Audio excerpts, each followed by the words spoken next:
Whale watching is a popular bucket list item, but getting too close to these gorgeous sea creatures isn't the best idea, especially if you don't want to kick the bucket too early. Whales are generally curious and friendly giants, but they can be unpredictable when you cross their personal borders. First of all, they are huge, and one wrong move on their side could flip over your boat or seriously hurt you. Second, they are wild animals, and like any other wild animals, they can carry certain infections they could transfer to you if you get into direct contact. Plus, they have strong parental instincts, so if you approach their young by accident, they might think you want to take them away and will act accordingly. It is only safe to observe whales from the sea when you're accompanied by an experienced expert, both for your own good and for the good of the whale. Now, sometimes whales and dolphins strand themselves on the shore for reasons scientists still can't explain. Quite recently, over 200 whales have been found on a remote beach in Tasmania, Australia. A rescue team rushed to the location to save the whales, half of which were still alive. The rescue operation was really complex due to the remote location.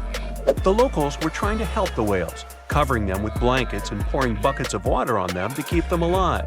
This mutual effort of regular people and professional rescuers helped save around 100 whales.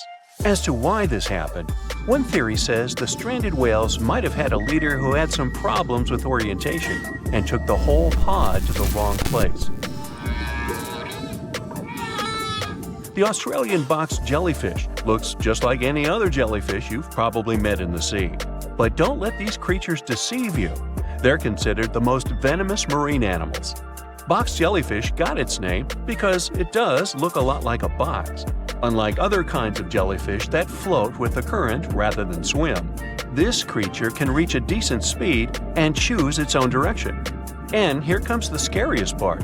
It has tentacles covered with tiny darts loaded with poison. People and animals that get unlucky enough to have a rendezvous with those tentacles face some pretty scary and sometimes even fatal consequences in just a matter of minutes. Before you decide to cancel your vacation by the ocean, you should know that only a few out of the 50 species of box jellyfish have venom that is lethal to humans. Woo! There are some not-so-dangerous species living in warm coastal waters worldwide, and the lethal ones reside in the Indo-Pacific region and northern Australia. Good day, mate. A blue-ringed octopus likes to pretend its only outstanding feature is the psychedelic color, but it can quickly and easily take away your life. This cute-looking sea monster likes to spend its time in the soft, sandy bottom or shallow tide pools and coral reefs. It normally hides in underwater crevices among shells or debris. If you somehow manage to find and disturb it there, the octopus will show you its signature blue rings as a warning signal. And if you don't get the hint, it will introduce you to its other signature feature, a venom 1,000 times more powerful than cyanide. One octopus has enough of it to do away with 26 people within minutes. This venom is more toxic than that of land mammals. The octopus normally uses it to hunt crabs, shrimp, and small fish by pecking them with its beak and paralyzing them. The same can happen to a human victim. You'll unlikely even feel the bite until it's too late. The good news is that there have been no known cases of such incidents since the 1960s. If you don't disturb the blue ring octopus, it will never attack you first. If you enjoy picking shells on the beach, make sure the ones you collect don't belong to a cone snail. It's nothing like its relatives living on land and eating fresh leaves and bark. There are over 500 species of this venomous sea creature, and a few that can really hurt you. These little snails are extremely vicious, just like Jimmy from 3rd grade. They inject their venom through a harpoon-like tooth. The consequences of this injection can be quite terrible for you. Now, are you afraid of snakes? Well, I have some bad news for you. You can't escape them even in the water. Certain kinds of these creatures have adapted to live both on land and in the sea, especially in the warm waters of the Indian and Pacific Oceans. All the species we know so far are venomous, and sometimes an encounter with them can be super dangerous. The good news is that they only bite if you disturb them. So the safest way to go is in the opposite direction of these slithery sea creatures.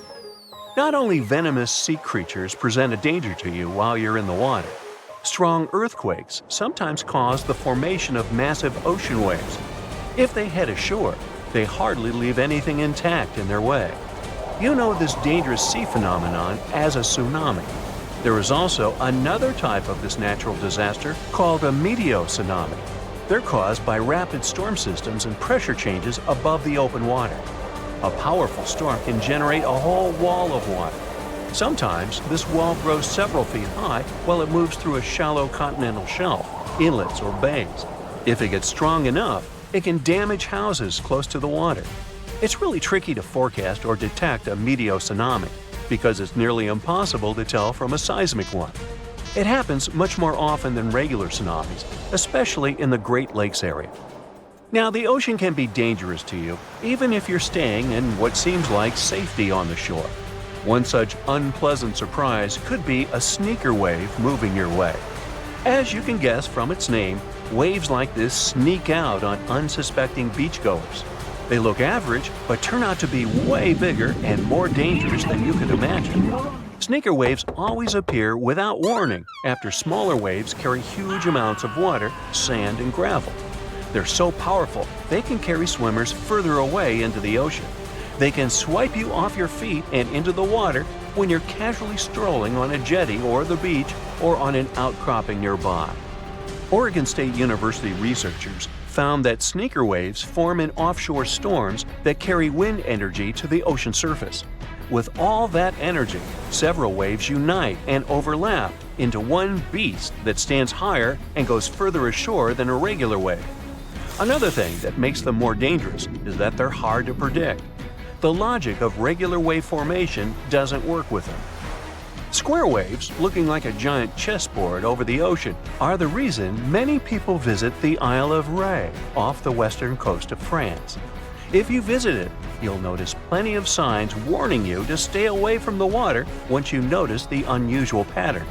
The safest way to observe it is from high up places like nearby lighthouses. If you decide to stay in the water, the strong currents coming from two directions can literally sweep you off your feet. Generally, waves can travel many miles over the surface of the water, depending on local winds and weather. And even on days when the weather seems somewhat calm, storms located elsewhere can send in crashing waves that affect the surrounding calm waters. When waves travel onto the shores of distant lands, they're called swells. This is different from a wave that occurs from the local wind. When two different swells coming from opposite directions meet, it's known as a cross sea. This is what generates these square waves that you see near the Isle of Ré. The cross-sea phenomenon can appear in different locations around the world. The Isle of Ré is one of them, thanks to specific wind and weather patterns that create the perfect storm, which makes this cross-sea so beautiful and well recognizable. Well, wasn't that swell? Swell? Never mind. The stonefish. Stonefish aren't going to win any beauty contests, unless the pageant is for best rock look-alike. Their tiny unreflective eyes and rough skin blend in perfectly with their environment. A large head, an even bigger mouth, and a home full of, it's rocks. And just because you're on the beach doesn't mean you're safe. Stonefish can survive for 24 hours out of the water. Stepping on one or even handling one won't be that fun. Their dorsal fin spines have extremely strong venom. It shoots out when they get stepped on, and it can lead to paralysis or even heart failure. You'll need help fast. No wonder they're one of the most dangerous creatures in the water, or anywhere. Be careful when scrambling around rocky areas. They love to play hide and seek. The deep-sea dragonfish. If there were a prize for the most hideous fish in the ocean, the deep-sea dragonfish would win. With slimy, scaleless skin, massive teeth, and a face only a mother could love, this bad boy of the sea is nothing to mess with.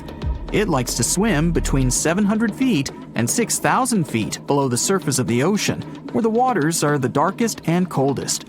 Along with some other creatures on this list, the the deep-sea dragonfish relies on its bioluminescent body parts to catch prey. It also uses its hanging appendage, which boasts a little red light on the end, coming out from its lower jaw. Many fish mistake this little light for prey, luring them right into the jaws of the deep-sea dragonfish. Very clever dragonfish. Very clever indeed. The fangtooth. The Mariana Trench is an underwater trench with a depth of 35,000 feet, nearly 7 miles below the ocean's surface. Let that sink in. While scientists know the Mariana Trench exists, it's one of the least explored places on Earth. It's also the deepest area of Earth's oceans. And although many creatures down there probably haven't even been seen by humans yet, scientists have had the creepy pleasure of getting to know the fangtooth. The fangtooth fish shamelessly lives up to its name. Just look at that thing. The fangtooth is carnivorous and feeds on just about anything it can find that gets caught in its sharp-toothed mouth. These fish rely on their contact chemoreception to find prey. In other words, they can sense chemical residue that comes off of other living organisms in the deep sea. This is because they don't have any light-producing cells on their bodies, unlike many other deep-sea fish. On top of all that, it's pretty dark down there, so whatever crosses their path, they chomp on. While these guys look pretty scary, they're not a threat to humans. They only grow about 7 inches long. Even so, I wouldn't want to run into one of these things during a relaxing swim in the ocean. The Dunkelosseus. Strangely enough, this prehistoric fish, known as the T-Rex of the seas, had no teeth. Those were replaced with bony plates that allowed it to have the strongest bite among other monsters of its size. The goblin shark. If you thought the movies about sharks were scary, this next deep-sea creature will make you swear off going for dips in the ocean forever.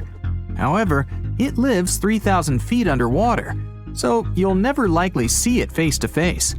The goblin shark looks like a cross between a shark and a creature from your worst nightmare. These sharks boast a protruding sword-like snout with a jaw that juts out to match. Unlike other sharks that have more of a gray hue, this creepy thing looks not so pretty and pink. Aside from their scary demeanor, what do scientists really know about the goblin shark? Well, not much, except that they can grow up to 18 feet in length. Looks like there's still a lot to learn about these guys, if you dare to. By the way, did you know that sharks don't sleep? Many species have to keep water moving over their gills to get oxygen, so they can't fall into a deep sleep like we do. That's why they stay half awake during rest. Typically, sharks don't even close their eyes. The cookie cutter shark. This shark is a living horror, with lower teeth being big and sharp, while the upper ones are much smaller. When its teeth fall off, the shark eats them to maintain calcium levels. Pretty smart solution for a shark. The frilled shark. Studying the frilled shark is like looking through a portal back to prehistoric times. That's because scientists think that these eel-like sharks haven't changed much since their oldest ancestors roamed the deep sea waters, so they're sometimes referred to as living fossils. These sharks' mouths are filled with a terrifying 25 rows of backward-facing sharp teeth, 300 in total. They're designed to grasp prey and hold them tight so they can't get away, according to early studies of the shark conducted in 1884 and published in the Bulletin of the Essex Institute. Luckily for swimmers, the frilled sharks live between 390 feet and 4,200 feet below the ocean's surface, so they'll probably never run into them. Probably. This is probably the worst nightmare of any dentist. The northern stargazer. Take a look at this cutie. The northern stargazer is definitely not something you'd wish to see on the ocean floor. This horrid creature hides its body under the sand, leaving its face above to wait for prey. The tasseled wobbegong. Here's another carpet shark on our list. It lies low on the bottom of the sea, and patiently waits for its prey to come by. The Australian ghost shark. The Australian ghost shark isn't really even a shark, but a very bony fish. It's also a living fossil. It hasn't changed within the last 400 million years. Believe it or not, sharks and humans have a common ancestor that lived around 440 million years ago. Even though we both evolved in our own way, there are still some signs of that connection. For example, the genome of an elephant shark is very similar to humans. The Leopleurodon. This list of terrifying creatures would be incomplete without mentioning the terrifying and prehistoric Leopleurodon. This carnivorous marine reptile existed during the Colovian stage of the Middle Jurassic era and ruled the waters at 9 feet in length. Scientists believe Leopleurodon thrived in this deep-sea trench because of its ability to swim long distances and its 4 paddle-like limbs. While they probably weren't able to propel themselves toward prey like other animals of the area, they did manage to accelerate and attack very ruthlessly and efficiently. Additionally, they relied on their long snouts to smell prey, which leads scientists to believe they didn't rely on sight for hunting. This means they could have thrived in the dark Mariana Trench. Around 150 million years ago, Leopleurodon became extinct due to competition for prey against other thriving marine reptiles. And I think I speak for all of us when I say, thank goodness for that. Considering that scientists have only explored 5% of the ocean floor and found some of the scariest sea creatures imaginable, one can only dream of what other animals reside in the deep sea waters. Perhaps it's best to keep them in your imagination. Am I right? The megamouth shark. This shark is a filter feeder, and it's friendly to humans, although its huge mouth can look quite threatening. Like basking sharks, it swims with its mouth constantly wide open, as if it were on Twitter. The gulper eel. This deep-sea eel has an easily distended belly that allows it to swallow prey twice its size in a single monstrous bite. They have very unusual jaw shapes and can reach about 2 to 3 feet in length. Do you see that large log near the ocean floor? Maybe it's part of an old ship. Treasure, gold, diamonds, I'm rich! Well, as you get closer, you notice something. It's swimming! It's not a shark or a dolphin, it's a saltwater crocodile! Now don't panic. If you bump into one of these reptiles in the sea, it's unlikely it'll think of you as food. Crocodiles have a special valve in their throat that stops them from drowning underwater, but that doesn't mean they can't bite. Usually, they're heading to a nearby island, and the quickest way there is to body surf. They can't really take the ferry, you know. Watching one from a distance should be okay. Just don't swim to shore right away. They love to ambush their lunch in shallow water. If there's one time I'd want to see a great white shark, it's when I'm diving with crocodiles. They'll gladly take a crocodile-sized nibble, given the right motivation. It looks like a prehistoric creature that came from the time of dinosaurs. This scary beast is called the basking shark. It can grow up to 39 feet. People have only reported 3 of them in the past 160 years. The last sighting was in 2015, and before that, about 80 years ago. These sharks sometimes rise to the surface to filter out small animals, such as shrimps and other small crustaceans, when they want to have a nice, tasty seafood dinner. But when there isn't enough grub at the surface, they go down to the depths of almost 3,300 feet, where they tend to stay for months, which is something researchers discovered using satellite tags. Tag, you're it! Now, basking sharks like to spend their time in more temperate waters, but they can migrate long distances. They live across the globe, but in warm tropical or subtropical areas, they won't go near the surface because they're not fans of high temperatures. The lion's mane jellyfish is not that rare, but it's fascinating how large it is. It's the biggest among jellyfish species and the longest animal. Its total length can reach 120 feet, That's approximately 23 feet more than the longest blue whale scientists know about. The jellyfish has around 70 to 150 tentacles, and they all contain huge amounts of neurotoxins that can seriously harm you if you come in contact with the animal. But people don't usually come across this type of jellyfish because it rarely lives near the coast, preferring the open ocean.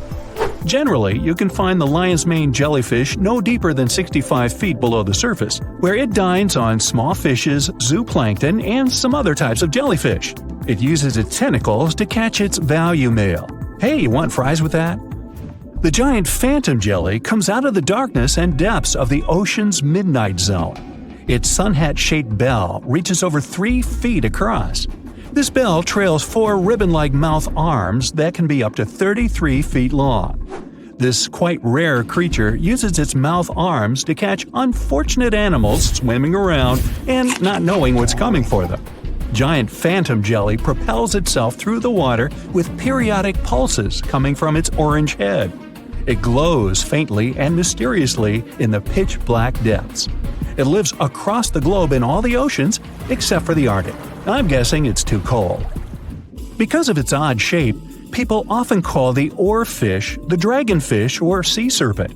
It's about 26 feet long, which makes it the longest bony fish we know about, and lives at depths of 3,300 feet. Oarfish spend most of their time in the deep, dark parts of the open ocean in tropical and subtropical areas. They almost never come to the surface, unless, invited. It's a ribbon-shaped and shiny silver creature with a long red dorsal fin and red oar-like pelvic fins. Its body has no scales and is very thin. The fish can grow to a length of about 30 feet and weigh 660 pounds. Oarfish have really big eyes that help them see better in their dark, scary surroundings. The frilled shark is definitely one of the gnarliest-looking marine animals out there. If you saw it somewhere, you'd probably think you went back to the age of dinosaurs. Yup, the frilled shark is a prehistoric creature because its roots go back 80 million years. This living fossil can grow to be 7 feet long. It got its name from its frilly gills. Even though frilled sharks have the shark part in their name, they swim similar to an eel in a distinctly serpentine way. Its mouth is terrifying. Similar to the maw of the great white shark, it has 300 trident-shaped teeth lined in 25 rows. Hey, come a little closer, huh?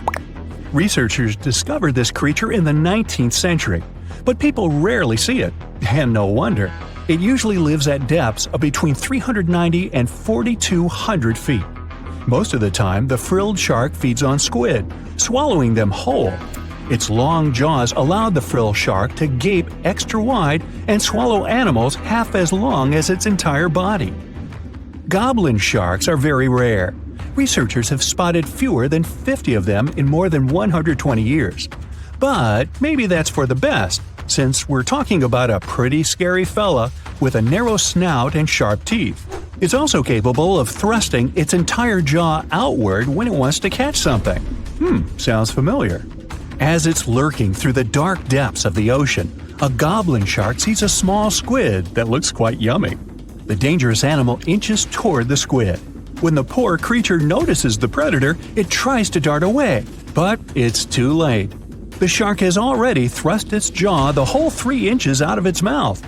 This jaw is connected to the flaps of skin the shark can unfold. This helps a lot because the goblin shark is a sluggish animal, so it's pretty hard for it to chase its food. After finishing its lunch, the goblin shark puts its jaw back in its mouth and swims away as if nothing's happened. Goblin sharks mostly live at the bottom of the ocean. Like many other shark species, they prefer swimming alone. Here's a silver-colored creature with very rough skin. That's the ocean sunfish, with a total length of almost 11 feet. Its other name is mola. The ocean sunfish is the heaviest of all bony fish out there. People sometimes call it a swimming head because of its bizarre appearance. These creatures have such a weird shape because they're born with a back fin that never actually grows. It just folds into itself as the animal matures and creates a rounded rudder. The sunfish is a bit clumsy. It moves with the help of its mighty fins that allow the animal to swim on its side. This marine inhabitant is a solitary creature. It mostly feeds on zooplankton and jellyfish. The spotted wobbegong is one of the world's rarest sharks. It grows to be more than 10 feet long. It may not look as terrifying as some of its shark relatives, but it's pretty good at catching unsuspecting animals swimming past, mostly during the night. The animal has a spiracle, which is why it can breathe while staying still at the bottom of the ocean. It's motionless most of the time, which is why you can barely notice it. Its flat body and large pelvic and pectoral fins blend in with the underwater terrain. That's why they're so good at hiding. This ability helps when these sharks want to protect themselves too. Wobbegong means carpet shark. They usually live close to the ocean floor in coral reefs, on sandy bottoms, and under piers. People have even spotted the shark in the water that is barely deep enough to cover its flattened body. Now, blobfish lack teeth and bones, so they can't actively hunt. Since they don't have much muscle mass, they can barely move around. Hey, I had a roommate like that once. They get their energy from animals they scoop up from the seafloor. They also know how to conserve this energy. That's how it usually goes with deep-sea creatures. They don't have as much food as those animals that swim closer to the surface. Instead, they have special body mechanisms that allow them to save energy for the times when they don't have much to eat. Pressure at the depths where the blobfish lives is 120 times as high as that at the surface. That's why the bizarre creature looks like a weird gelatinous mass only when you bring it up to the surface. The pressure here is not strong enough to keep its body together. Hey, breaking up is hard to do. The white margin stargazer could compete with the blobfish for the title of the ugliest animal in the sea, don't you think? Now, this animal has eyes on the top of its head, together with an upward-facing mouth which the creature uses to hide itself in the sand.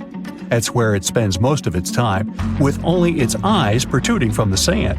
It chills this way until some small animal passes by. It can lunge at its target incredibly quickly, literally within milliseconds. This creates a vacuum in the water that pulls in a crab, fish, or some other small, unfortunate animal. Another tactic involves venom. This fish has a venomous spine in its shoulder blade that helps with catching other animals and defending itself against enemies. Even though it's not related to the electric eel, the white margin stargazer can generate an electric shock as powerful as 50 volts. Ow! Lions, dogs, cats, all these mammals sleep in pretty comfortable positions.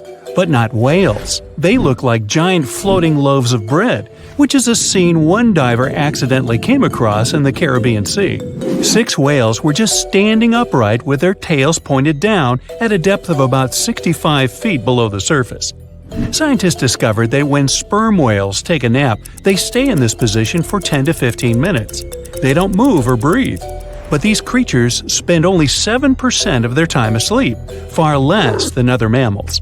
Usually, they either rest peacefully in the water or relax, slowly swimming next to other marine animals. When they're moving and sleeping at the same time, they're actually taking a nap. These animals can't go too deep and need to stay close to the surface. Great white sharks sleep and hunt at greater depths, which means one less thing to worry about when taking a quick nap. Plus, it gets pretty cold the deeper you go, and whales need warmer environments that can help them maintain the temperature of their large bodies. When alone, dolphins enter a stage of deep sleep. It usually happens at night and lasts for only a few hours at a time. While sleeping, the animal floats at the surface. It shuts down half of its brain, I can relate, together with the opposite eye. The other half is at a low alert level, awake and ready to react if some unwanted visitor comes closer. The part of the brain that is awake also sends signals when it's time to go up to the surface to take a breath of fresh air. Marine mammals have the blowhole. That's a flap of skin they can open and close whenever they want. People breathe automatically. Your body knows what it needs to do even when you're sleeping. But whales and dolphins have a voluntary breathing system. It means they need to consciously go to the surface to get some air. And one part of their brain needs to always be awake to inform the animal it's time to go up. Whales and dolphins can hold their breath way longer than other species. They also have a higher tolerance for carbon dioxide and can take in more air. Their red blood cells store more oxygen too. Whales and dolphins' blood goes only to those body parts that really need oxygen. If a whale only uses its brain, heart, fins, and some other muscles needed for swimming at the moment, those will also be the only body parts that will get the oxygen. Digestion or other functions can wait. The ocean is not a place where you can relax and peacefully fall asleep. While sleeping, fish reduce their activity. Their metabolism becomes slow. Some of them keep floating in the same spot. Others find a safer place among corals or in the mud. Early in life, dolphins learn to make a unique whistle that helps others from their pod to identify them. That means these specific whistles are their names, and dolphins do respond to them. Clams have feet. It looks like a large tongue that sometimes protrudes from the shell, but that's actually the foot, and it's relatively long compared to the length of the animal. Clams use this limb to dig themselves in the sand. The blue whale is the largest living animal, and it's also larger than the majority of dinosaurs used to be. They can grow to more than 100 feet long and have a weight of almost 200 tons. That's like 50 adult elephants. A blue whale's tongue alone can weigh more than one elephant. Such a giant surely needs to eat a lot, 500,000 calories in just one mouthful. The blue whale's heart is the size of a small car and weighs 1,300 pounds. To move the blood through such a giant body, the heartbeats are so strong you can hear them even from 2 miles away. The heart of a whale beats only 8 to 10 times per minute. The whale is one of the loudest creatures out there. Its call can go up to 180 decibels, which is as loud as a jet plane. Almost 95% of jellyfish's body is made of water. For comparison, the human body is 60% water. It's probably not a surprise since jellyfish don't have a heart, blood, eyes, or brain. The other 5% of their body weight is proteins, muscles, and nerve cells. Jellyfish have been around for more than 500 million years. This makes them older than dinosaurs. These creatures haven't changed much, and today's jellyfish are pretty much like their ancestors. These creatures live in the ocean, but in 1991, more than 2,000 jellyfish polyps were taken into space. Scientists wanted to see how they would react in the environment with no gravity. The jellyfish reproduced and created 60,000 new polyps, but unfortunately, those couldn't function normally after getting back to Earth. One species of jellyfish can literally live forever. As it grows older, the critter goes down to the seafloor to become a polyp again, and that polyp turns into a new jellyfish with the same genetics. Greenland sharks can live 500 years. This is an animal with almost the longest lifespan among vertebrates. Sperm whales are sociable creatures. They spend their life surrounded by their family. These animals support one another and have close friends they remember well, even if they don't see each other for a long time.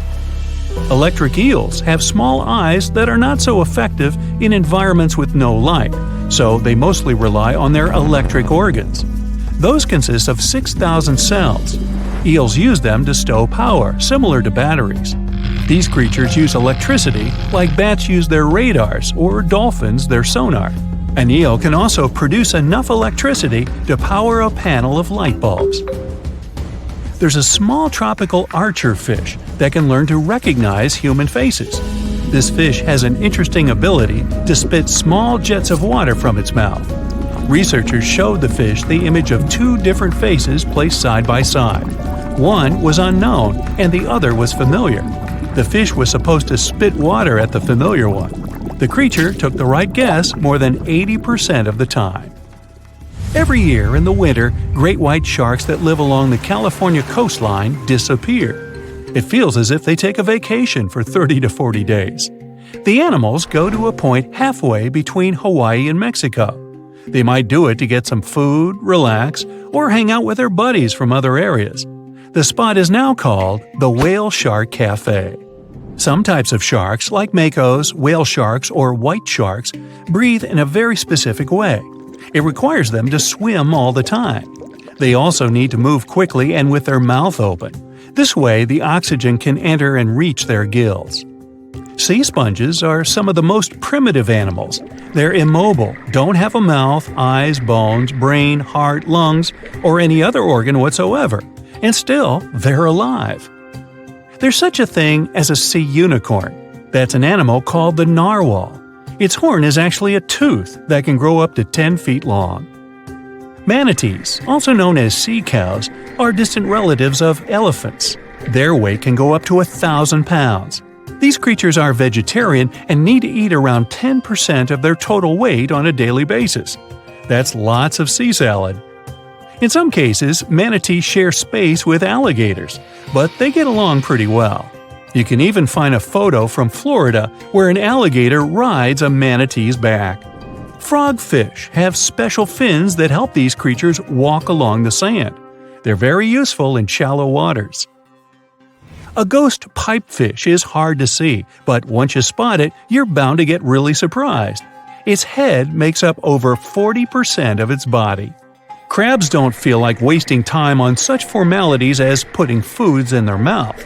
That's why they taste it with their feet, which is where their taste buds are. Marine iguanas are the only lizards on our planet that like spending time in the ocean, even though they mainly live on land.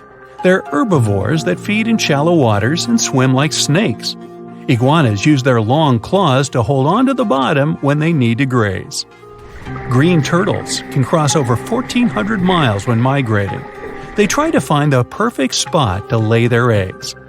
Penguins sort of fly when they're underwater, reaching a speed of 25 miles per hour.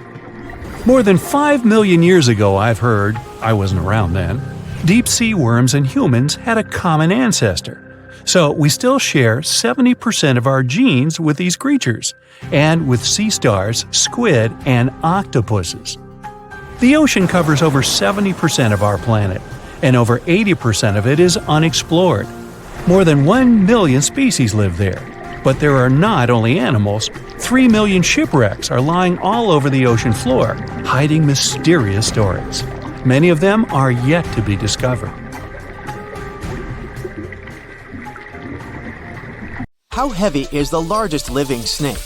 How can a snake eat a whale? Get ready, I'm about to answer these questions. Before the last ice age, giant mammals like mammoths ruled the world.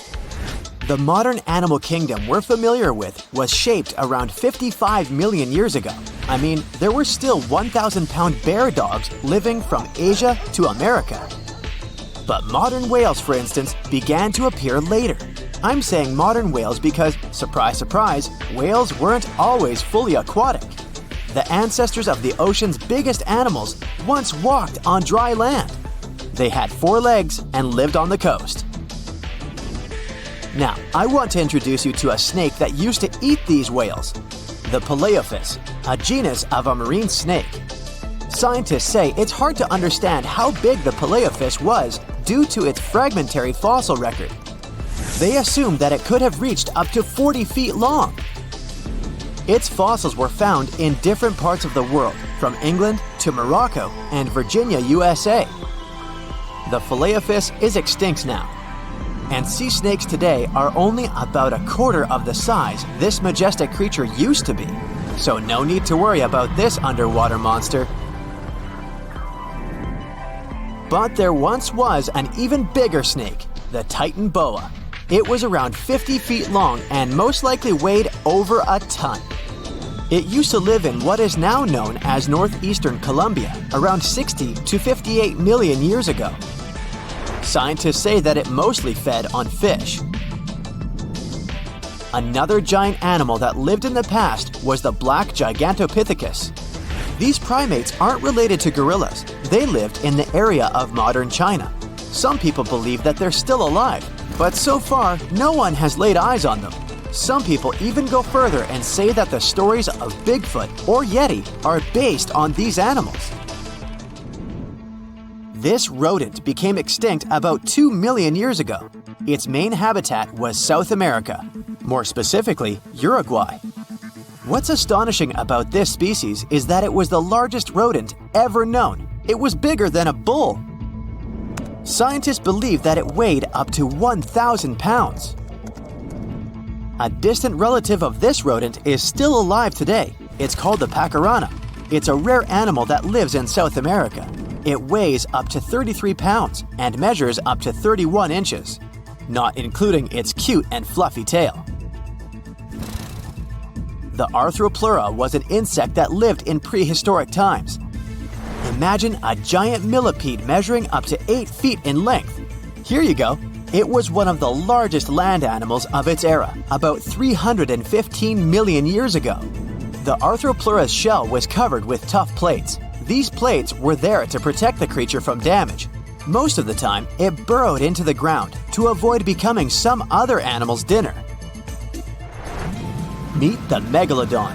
Millions of years ago, this shark lived in the ocean and ate other marine creatures. It had wide teeth, and its jaws were so powerful that the animal could finish off its prey with the force of its bite. It was one of the largest sharks to ever exist. Yet, this predator also went extinct. Scientists don't really know the reason. This made me wonder why animals were so big in the past. Nowadays, smaller creatures flee or hide from predators. But apparently, it wasn't like this before.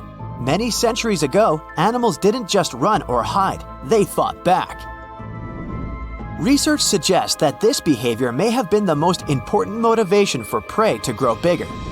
A study compared the skulls of ancient animals to those of their modern peers. The skulls of predatory animals have become shorter and narrower, while the skulls of the animals they hunted have become longer and broader.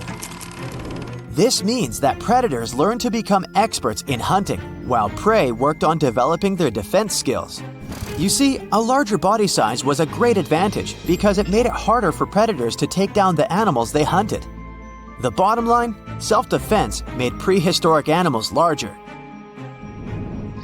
The second reason why ancient animals were larger is related to their bones.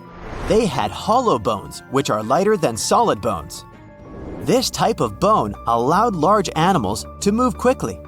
Let's take sauropods. They were a dinosaur subgroup. Sauropods had giraffe-like long necks and snake-like long tails. Compared to their body size, their head was really tiny. But since their bones were quite light, they could move around without having to carry additional weight. The eating habits of these animals were also related to their body size. When experts examined the fossils of one extinct mammal species, they found out that these animals had a diet that was high in nutrients and low in fiber. And this mammal was the largest land animal of its period. In other words, following this diet, mammals could grow to be very large. There was plenty of food out there, so they didn't have to worry about finding it. Fun fact, these animals also took chewing out of the picture. They could swallow their food in large pieces instead of taking small bites. Environmental conditions also played an important role in the evolution of larger animals in prehistoric times. Those animals tended to live in warm, moist climates that provided them with a lot of food. They didn't have to compete for food sources. Researchers believe that because of these conditions, natural selection worked in a certain way. I mean, body size was more important than such traits as agility and speed. Oh, and did you know that large animals tend to produce more carbon dioxide? And ultimately, a bigger volume of carbon dioxide increases the amount of vegetation in the animal's habitat. As for the abundance of oxygen in the atmosphere at that time, it could be another vital element for some animals' growth. A good but scary example of an animal that benefited from the high levels of oxygen can be the cockroach of the Paleozoic era. At that time, cockroaches were the size of modern house cats. Now this one would give me the chills if I ever faced it. Ugh. What about today? Well, there are over 3,000 species of snakes on Earth. The smallest snake in the world is the Barbados thread snake. It's only around 4 inches long when fully grown, and the largest one? It's the reticulated python. This snake reaches around 20 feet in length. The longest python was discovered in 1912. It measured 32 feet long. As for the largest and heaviest reticulated python, it was named Medusa.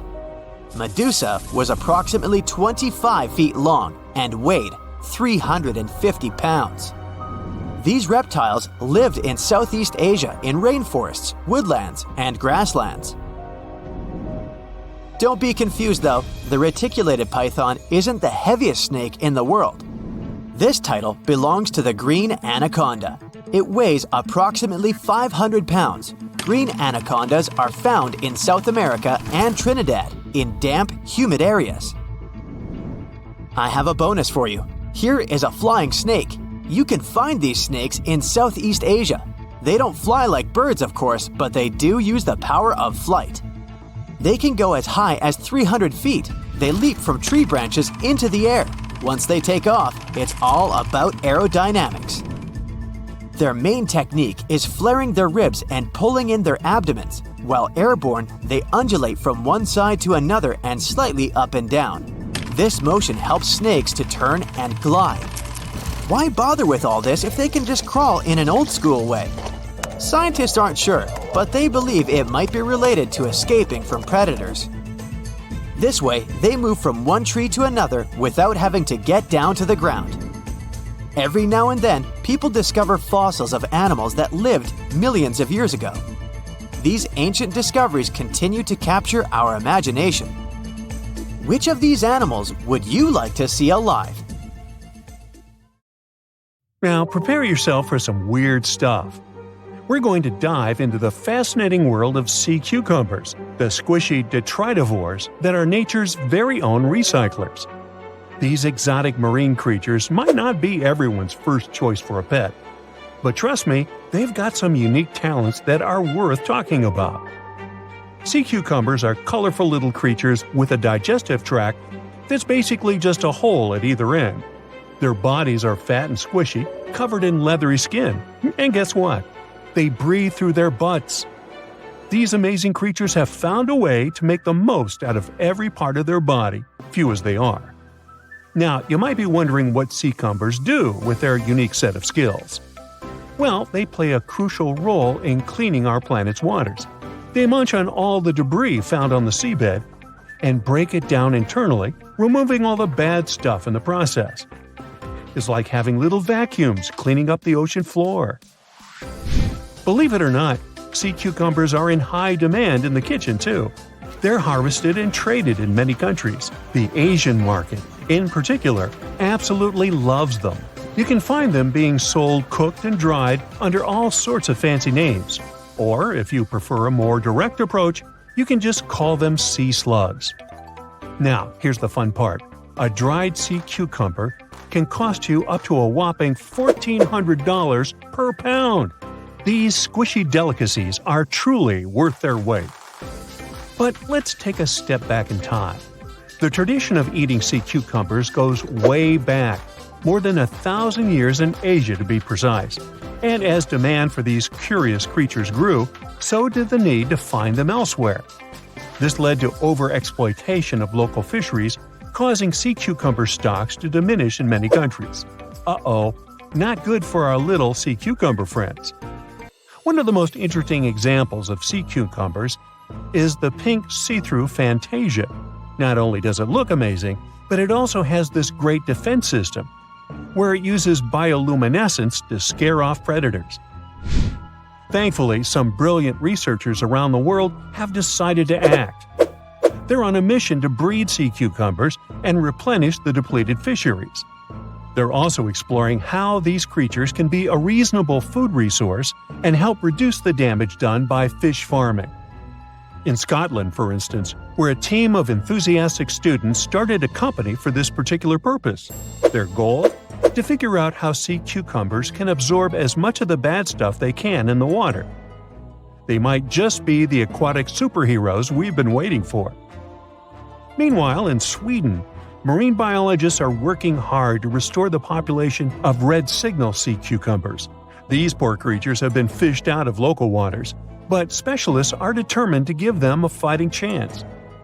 They're also exploring how sea cucumbers can fit into seafood cultivation. Their lab is like a sea cucumber daycare, carefully nurturing the next generation of these wiggly wonders. And let's not forget about Canada.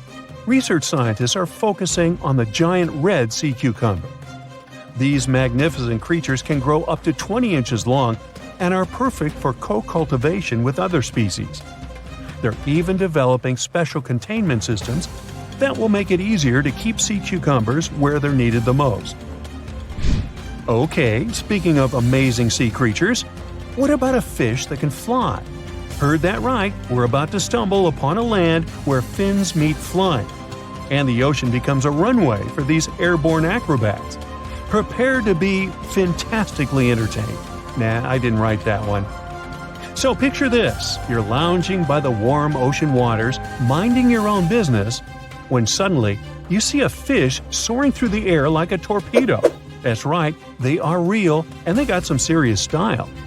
With their sleek bodies and pectoral fins that resemble wings, they're the high flyers of the sea. Now, you might be wondering, why would a fish take to the skies? Well, it turns out these magnificent creatures have developed this nifty gliding ability as a sneaky trick to escape from their underwater foes. And boy, do they have plenty of enemies. Those guys are all on the lookout for a tasty flying fish snack. When it comes to their diet, these avian fishes are quite the foodies. They chow down on a variety of treats, including the ever-popular plankton. Who knew tiny floating organisms could be so delicious? Now let's take a closer look at the flying fish family album. We've got a whopping 40 known species strutting their stuff in the sky.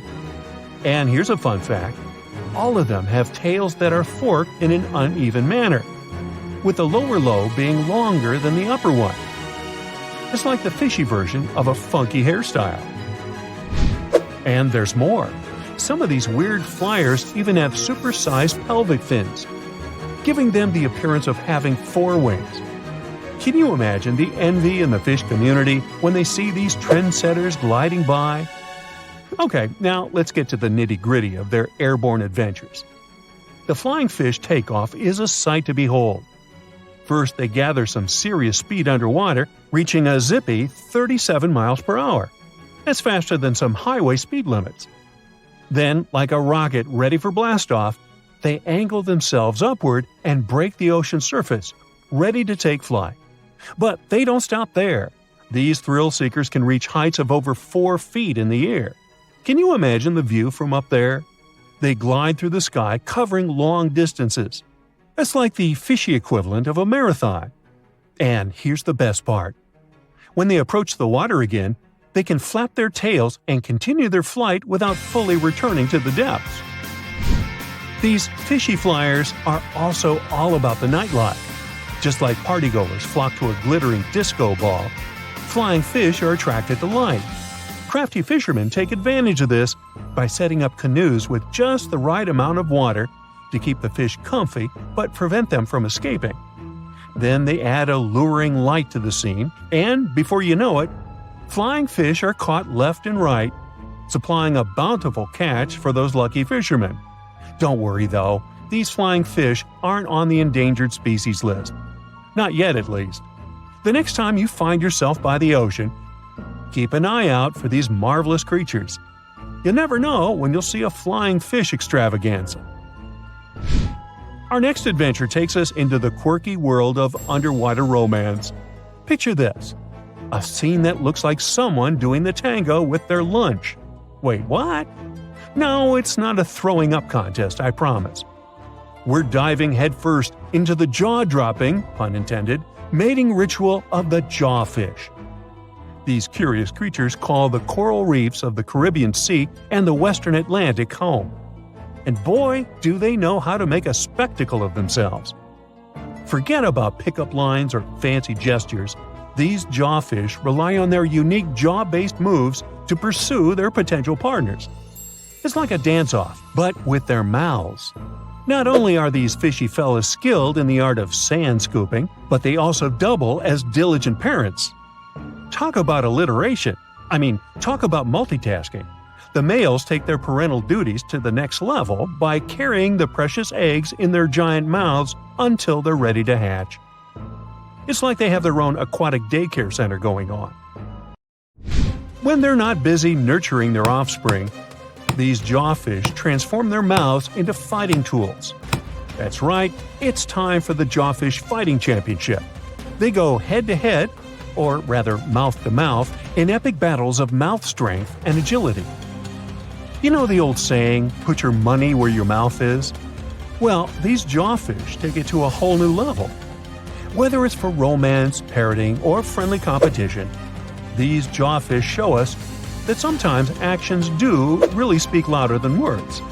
They may look like they're having a bad seafood experience, but rest assured, it's just their unique way of finding love and expressing themselves. 450 million years ago, no, I wasn't around then, the sea level was higher, coral reefs started to form, the climate on our planet was stable and warm, not even dinosaurs were around yet.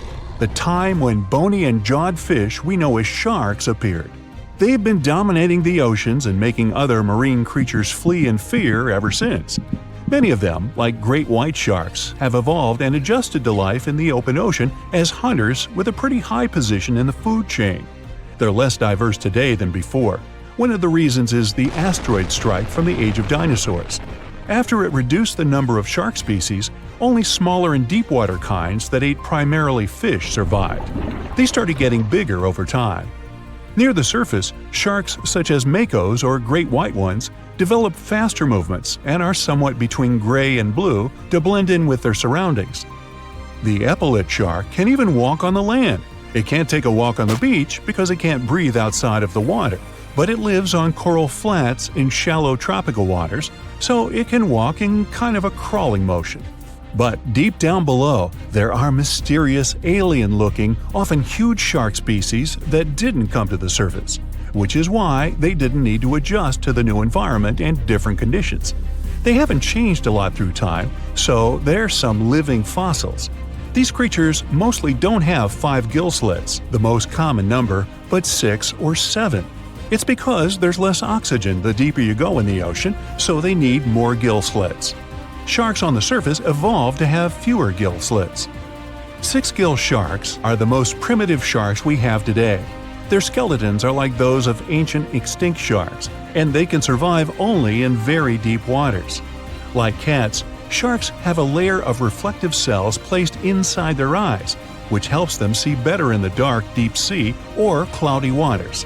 Sharks on the surface have big eyes because they evolved to hunt in the sunlight, so they tend to rely on their vision. Those that live in shallow waters have small eyes, so they can protect themselves from the sand. Like some other deep-sea creatures, 6-gill sharks also have bigger eyes to take in as much light as possible. They have more light-sensing rods, but don't distinguish colors that well. In the ocean's twilight zone, with the minimum of sunlight, there's a couple of bioluminescent shark species. They don't take in light within their eyes, but produce or re-emit it with their bodies. Their skin or organs have specialized cells that produce a soft blue-green light.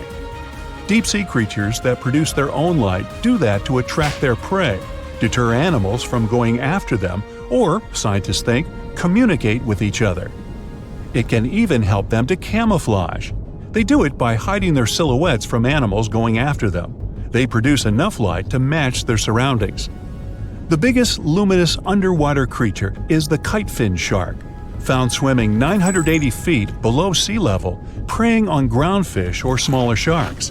It can grow almost 6 feet long and lives 3,200 feet below sea level. Deep-sea sharks are also bigger than those on the surface. The Greenland shark can grow up to 24 feet long, bigger than a great white. There's a thing called deep-sea gigantism. Creatures in nutrient-poor depths of the ocean grow bigger because, that way, they lose less energy as heat. The Greenland shark lives its life in slow motion. It has a slow metabolism and can go very long periods without food. With their slow pace, they evolved to live up to 500 years at depths of 7,200 feet. Sharks in shallow waters catch their prey relying on agility and speed, but for them, it's easier because there's plenty of food on the surface. Deep-sea sharks, with less food and slower life rhythm, had to develop a different style. They're more opportunistic, definitely not picky, and don't care if their future meal is alive or not. Frilled shark, another living fossil from the darkest depths, hasn't evolved much through time, and they're one of the last of their kind, with all of their relatives already gone extinct. It grows up to 7 feet long, primarily hunts on squid, and catches other sharks and fish. It looks like a dinosaur, a snake-like face, a long, smooth, thin body that moves in a serpentine way. It can propel itself with the power of its tail and curl like snakes. They don't swim in a straight line like other sharks. Cookie cutter shark grows up to 20 inches. It got the name because of the way it feeds, biting off small pieces. It's a parasite creature, which means it feeds off bigger animals but leaves them alive. They have sharp teeth and sometimes even swallow those that fall off on purpose. Some researchers think it could be because they live in the depths that are nutrient poor. If they swallow the teeth, they could recycle calcium and other material from it. Prickly shark is a rare and unusual creature with many thorn-like denticles and 2 small dorsal fins. It lives mostly in the depths of the Pacific region up to 1,900 feet. Ghost sharks are not even real sharks, but fish closely related to them and rays. They have big pectoral and pelvic fins, 2 dorsal fins, pretty big eyes, and unlike their cousins, have a single external gill opening. Ghost sharks have slender tails and can grow up to 80 inches, silver to blackish color. They sometimes live in rivers and coastal waters, but also in the depths of the ocean of 8,200 feet or even deeper. They are pretty weak swimmers, so they tend to feed on invertebrates and small fish. Goblin sharks. Swimming through the deep sea, this creepy shark with a flabby body suddenly sees a small, innocent squid. It goes toward it, but the potential snack notices it and quickly starts moving to dart away. It seems like the plan could work at first, but then the shark suddenly thrusts the jaw of its mouth and catches the poor little squid in a second. After the meal is finished, the animal simply fits the jaw back into the mouth and goes away as if nothing happened. This is possible because it has a jaw connected to 3-inch-long flaps of skin, which is why it can unfold from the snout. It can grow up to 12 feet long with a weight of 460 pounds. Scientists think goblin sharks are mostly active in the morning and evening. The shark has a long, prominent snout and specific sensing organs on it. It uses them to sense electrical fields in the dark oceanic depths. Seven-gill shark is a big cow shark, brown to silver-gray on top, white underneath, black and white spots, with a thick body, a small dorsal fin, and a wide, blunt snout. It can grow up to 10 feet long, mostly lives in the depth of 1,870 feet, but you can also find it in deep channels and bays. It can be aggressive toward humans if provoked, so don't. Like most deep-sea creatures, it's an opportunistic hunter that's not quite picky but likes to go after dolphins, seals, porpoises, and other marine animals. Megamouth sharks mostly live in the depths of 15,000 feet and spend most of their time in the dark, like me. Scientists discovered it in 1976 because it went near the surface at night to feed on zooplankton. That's the only time these sharks go there. During the day, they return to their quiet, dark, and mysterious depths. They are filter feeders, which means they keep their mouths wide open while swimming, so they filter the planktons they like to eat.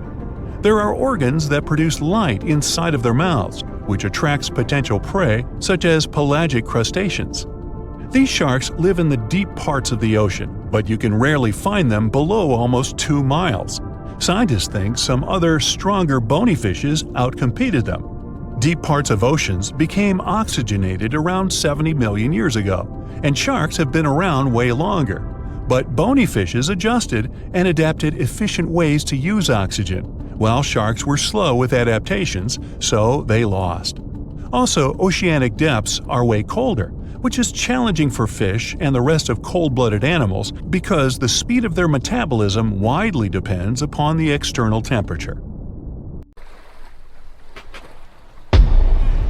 Many terrifying animals live deep beyond the waves, like this vampire squid living 3,000 feet below the surface in almost complete darkness. This animal has a cloak, like a vampire's. That's why it's called the vampire squid. Deep down at the bottom, it can't use ink to defend itself. So this animal has developed an unusual tactic. It glows slightly to scare away predators. If this tactic fails, the vampire squid can turn its body inside out, revealing tiny spikes. When you translate its scientific name, Vampiroteuthis infernalis, it literally means vampire squid from the nether. Despite its terrifying looks, it's a harmless ocean animal. This previous creature was not from space. but this object definitely is. Before Elon Musk found a way to reuse rockets, NASA would simply drop old ones after launching astronauts into space, most of the time in the ocean or deserts. In 2012, Jeff Bezos launched a mission to find the Apollo 11 rocket. They found it by using sonar, but it was in terrible condition. It was sitting on the bottom of the ocean, not far from the predicted site. They were able to rescue the engine and reconstruct 2 of them. The most famous lost city is Atlantis, but sadly, we still haven't discovered it. However, Heraklion was also just a myth until one British pilot saw something that looked like a city while flying over the Mediterranean Sea. He reported it, and 60 years later, a group of divers went there. They were shocked when they found an entire city underwater. It was loaded with artifacts that could tell us a lot about the history of the place. Now it's one of the best underwater archaeological sites in the world. It's believed that the rising sea caused the whole city to go underwater. The Titanic sank in 1912. The wreck was claimed to be officially discovered 74 years later. In reality, though, a fisherman found the Titanic 8 years earlier while fishing in the Atlantic Ocean. He was pulling out his net when he spotted a head stuck in it. Luckily, it was just a doll's head. Years later, after the fisher had passed away, his son sold the doll to a doll collector. She did a lot of digging and research on every person who had a porcelain toy on the Titanic. She found the owner of the doll. Ava Hart was on the Titanic and had a doll with her.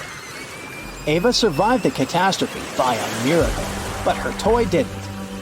Hart even wrote about the doll in her journal, and every detail matched the toy found by the fisherman. The tripod fish lives deep in the abyssal zone, around 20,000 feet below the surface. It's adapted to such immense depths and uses its tripod fins to stay still on the bottom. This creature doesn't have big eyes, but even if it did, these eyes would be useless in the darkness. Instead, the tripod fish uses its fins like antennas to detect any movement in the water. This creature doesn't have much luck when it comes to its love life, so it had to develop unique tactics to reproduce. One fish can be both male and female. The next bizarre creature is the lizardfish. It has tons of razor-sharp teeth, a huge mouth, and really big eyes, which it uses for hunting. All this makes the animal look freaky. The lizardfish lives at depths of around 11,000 feet in the midnight zone, where there is zero light. This freak of nature basically eats everything it can fit inside its mouth, from small fish to other lizardfish. On the other hand, when they see other reptile fish, they probably fall in love instead, because finding mates at those depths is not an easy task. Like the tripod fish, the lizardfish can be both male and female at the same time. When you think of a river, you usually picture it on land. Still, nature is quite unpredictable, and it created a river flowing under the ocean in California. It's running at a depth of around 2 miles. This river has everything that an ordinary river has: sunken logs, trees, and rocks. And despite its uniqueness, it's not the only one in the world. There are also others in the Amazon and Greenland. A terrifying creature was discovered near Angola's coast by a remote operating vehicle. It looks like it doesn't have a head or a body. It was sitting at a depth of around 4,350 feet below the surface. After doing research, scientists concluded it wasn't anything from a sci-fi movie. It was just a cluster of siphonophores stuck together. In 2015, some random guy was diving in Caesarea, and something shiny caught his eye.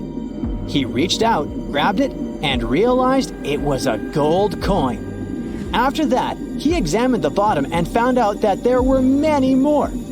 He reported the incident to the local authorities, and they concluded that he had found Arabic treasure, The coins were made of solid 24-karat gold and were a few thousand years old, but due to the perfect salinity and temperature, they looked brand new. The coins belonged to a ship carrying cargo. It was caught up in a storm and unfortunately sank. One of the weirdest things ever discovered was found in the Baltic Sea. It's an anomaly that looks as if it was created by a different civilization. It was discovered by Swedish researchers, and they basically had no idea what it was. They had to ask tons of other scientists for their opinions. When you look at this formation from above, it's 200 feet long and looks exactly like a fallen spaceship. It's hard to believe that it's a natural formation, but spoiler alert, it's totally made by nature because the Baltic Sea has gone through many erosions throughout history. Most likely, the bizarre formation is the result of these processes. A group of divers in Madagascar were shocked when they found this 7-foot monstrosity of a knife on the seafloor. The speculation started immediately, and many said that the knife was from some giants that had fought megalodons and lived on Earth thousands and thousands of years ago. That could make a nice story, but the knife is most likely a movie prop that was lost at sea. One of the ocean's most bizarre animals is the frilled shark. It's believed that this fish is the reason for all those sea serpent stories that sea explorers of the past wrote about. These animals live pretty deep in the ocean, but sometimes they can be seen in shallow waters. It's super rare, but possible. The frilled shark has a big mouth sporting around 300 teeth. It also has a long body that looks like a lizard's, and it is truly a unique species of shark. Its prey can be half of its size because this shark's stomach is like that of a snake, and it can swallow huge fish or crustaceans. Spotting a few worms in your garden is no big deal, but after seeing a 26-foot long one in the ocean, you will make your wetsuit a little wetter. This worm is super rare, and it's completely harmless to humans. It's actually not a giant worm. It's a cluster of zooids that are stuck together in a worm-shaped formation. They usually only eat plankton, bacteria, and other tiny things that can be found in the ocean. Probably the scariest thing in the ocean that is 100% real is the magna pinna, which can be found at crazy depths of 20,000 feet below the surface. This monster looks like an underwater Slender Man, but it's just a squid with really long tentacles that can reach a terrifying size of 8 feet. This guy has only been seen a few times, and basically, we don't know much about this creature so far. Think you know what lurks in the depths of the ocean? While nearly 95% of our oceans haven't been explored yet, it's hard not to let your imagination run wild. But thanks to brave explorers, deep-sea cameras, and awesome archaeologists, we do know about some pretty incredible sea creatures living in our waters today, and millions of years ago. From the 9-foot spider crab to the 60-foot prehistoric megalodon, these sea dwellers come in all shapes and sizes. But let's focus on sea creatures famous for their huge size. Can you guess which living species of whale is the largest? Well, it's not the orca, but that's a good guess. The orca is a toothed whale that can grow to anywhere from 23 feet to 32 feet, which is slightly smaller than a school bus. How about the narwhal? Nope, they're not the biggest either.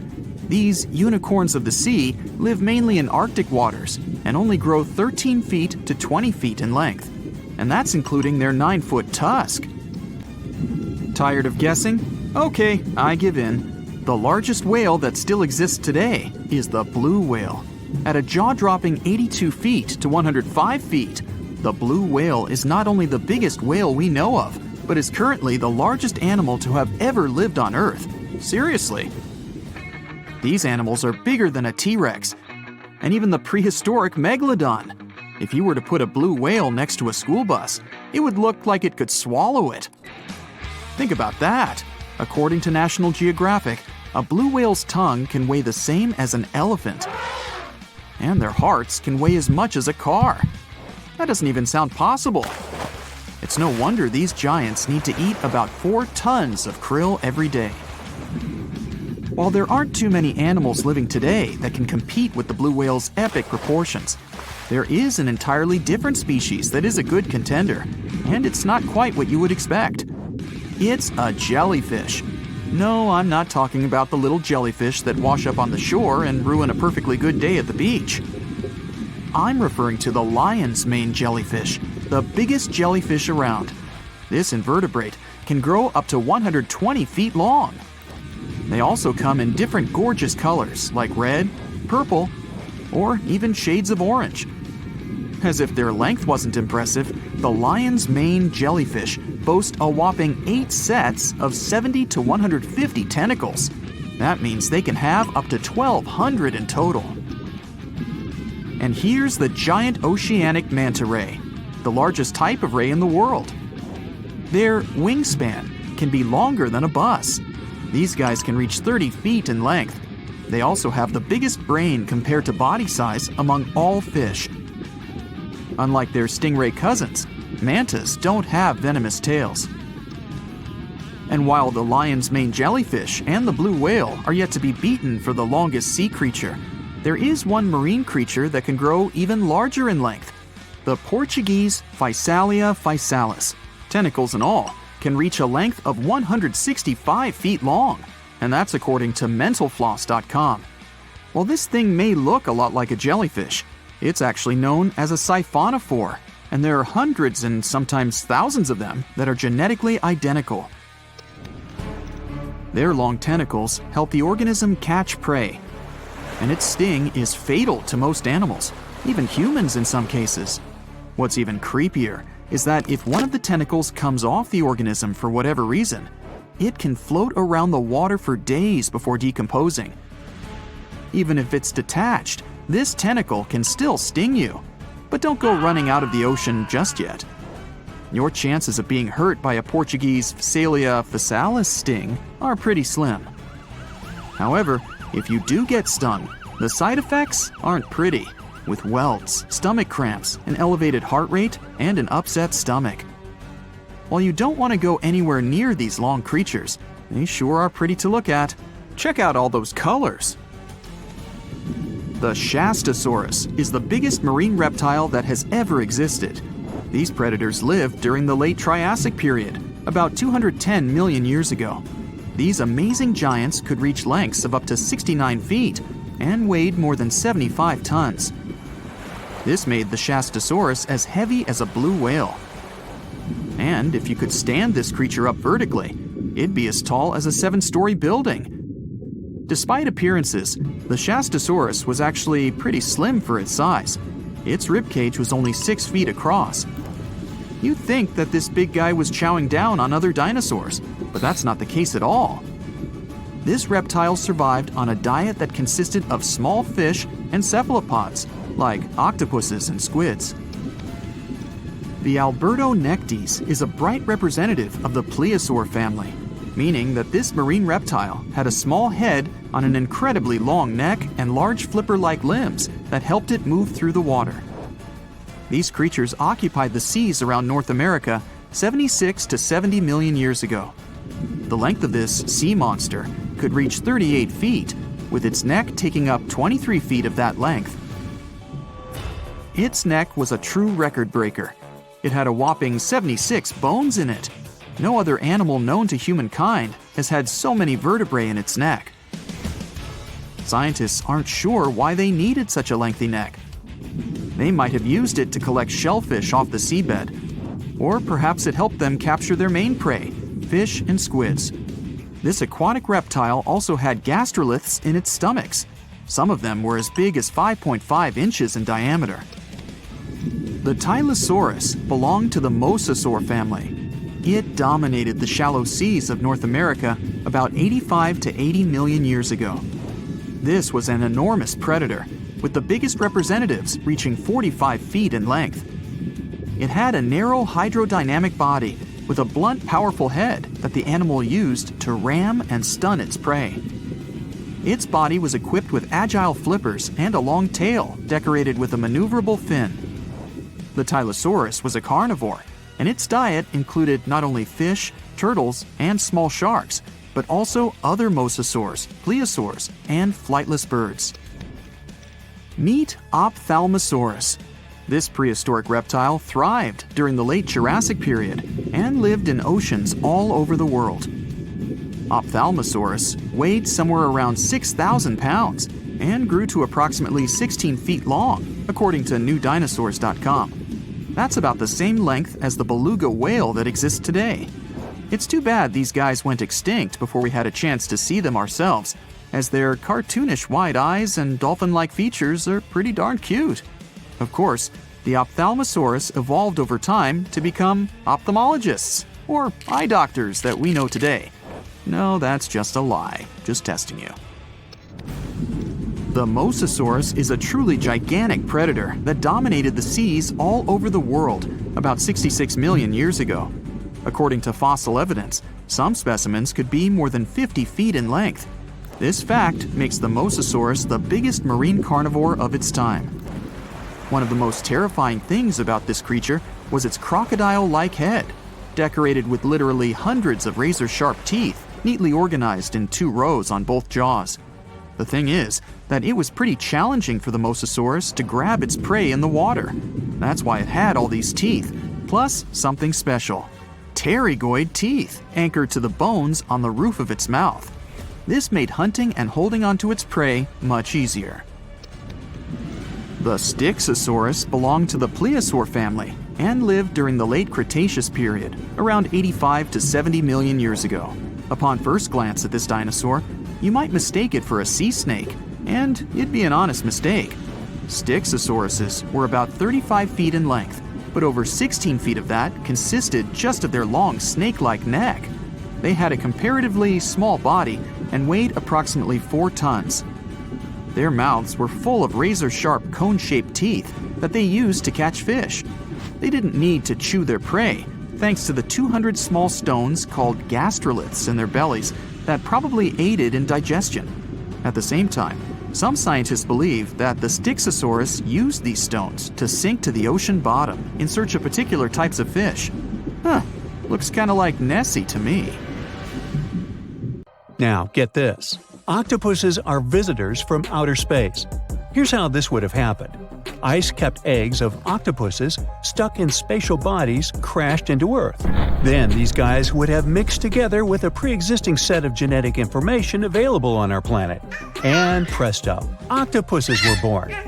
Well, it may be a long stretch to justify that the highly intelligent octopuses are extraterrestrial beings.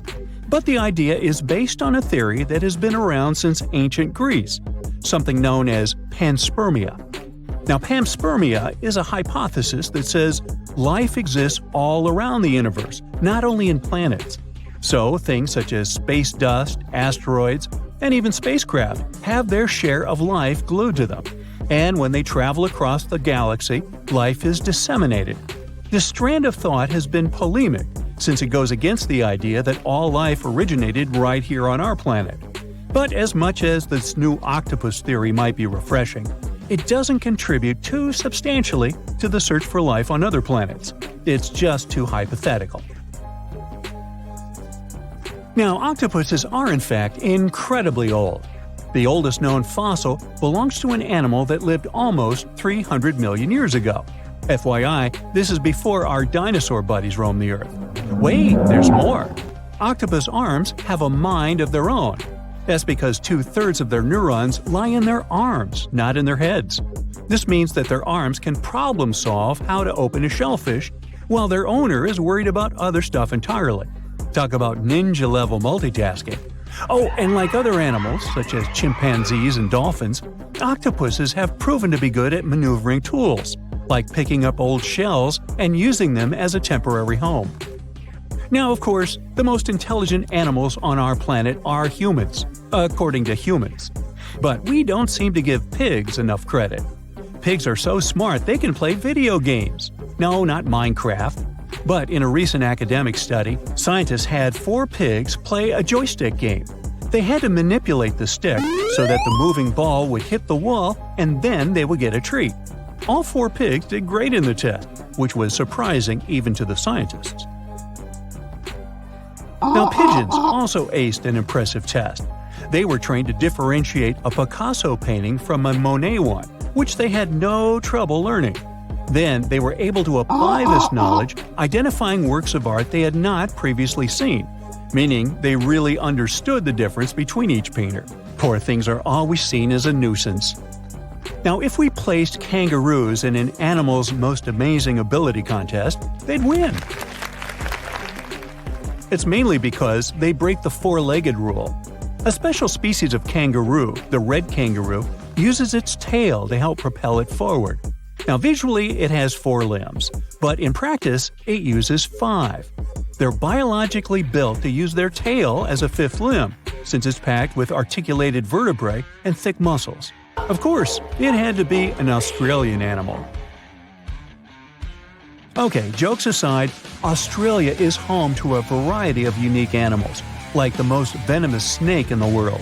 This not-so-cute reptile is known as the inland taipan, and its venom is enough to take down 100 humans.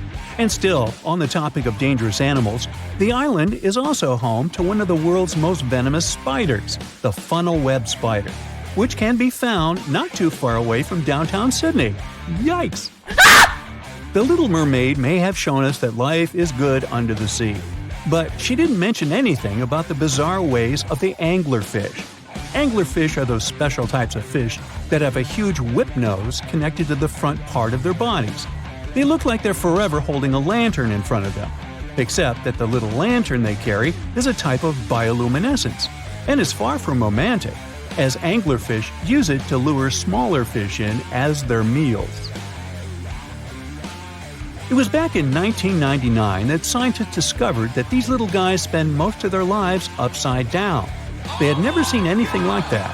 Hovering above the Pacific Ocean floor at a depth of around 16,400 feet, where light almost doesn't even reach, there they were. They do this because since they live so close to the seafloor, their built-in lantern illuminates the ground in search of food. They might be weird, but they're also pretty clever. Recently, scientists have discovered a species of animal that has neither a brain nor a head and is pretty smart. Meet the brittle star. This 5-armed creature is a bundle of nerves, and it has proved itself to be super clever. In a recent experiment, scientists would dim the light while they fed brittle stars their favorite treat, yummy shrimps. After 10 months of conditioning, these babies would creep out of hiding as soon as the scientists turned off the light in the room they were in. Surely they were expecting to enjoy a delicious meal. Now, we really shouldn't judge a brain by its size, or lack of brain in this case. There's something known as the orange cat behavior, and apparently it's not just a meme. So far, scientists have been able to understand that coat color is connected to a feline's gender. And since orange is an X chromosome, orange cats are usually males, like Garfield. The so-called orange cat behavior describes ginger cats as agents of chaos. Again, pretty much like Garfield. However, there haven't been any conclusive studies on whether coat color and cat behavior are truly linked. In terms of vision, mantis shrimps probably have the most psychedelic vision out of all animals. These funny-looking creatures have a whopping 16 varieties of photoreceptors, with 5 of them reserved for the ultraviolet or UV spectrum.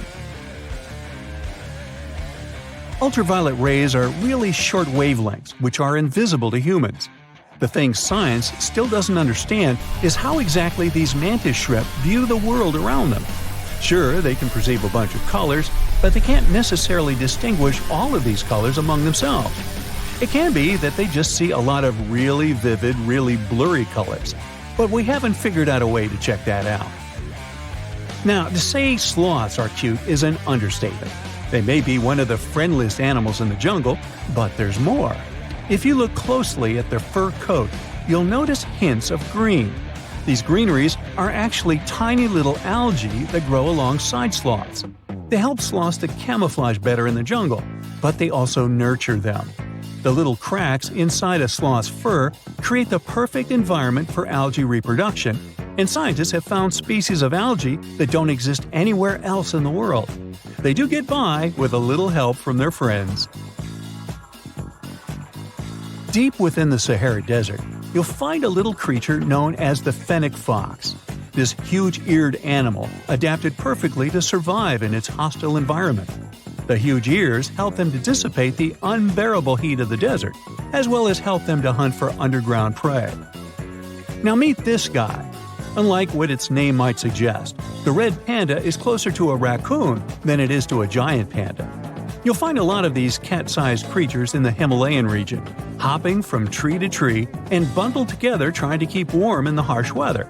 They're gentle and friendly like their big panda cousins, and occasionally enjoy eating some bamboo sticks. And then there are bees. Compared to humans, bees' brains are the size of pinheads, yet they are capable of astounding things. Let's say a bee is running low on energy after a long search flight. This bee desperately needs a drop of honey in order to continue flying, but smartly enough, she doesn't need to go back to the hive to recharge. She can ask a fellow beehive mate for a drop of honey directly from this other bee's stomach and continue flying. This type of decentralized system allows them to build highly effective societies, one that bees don't need to push to the queues in front of the honey cells, for example. Hey, just kidding.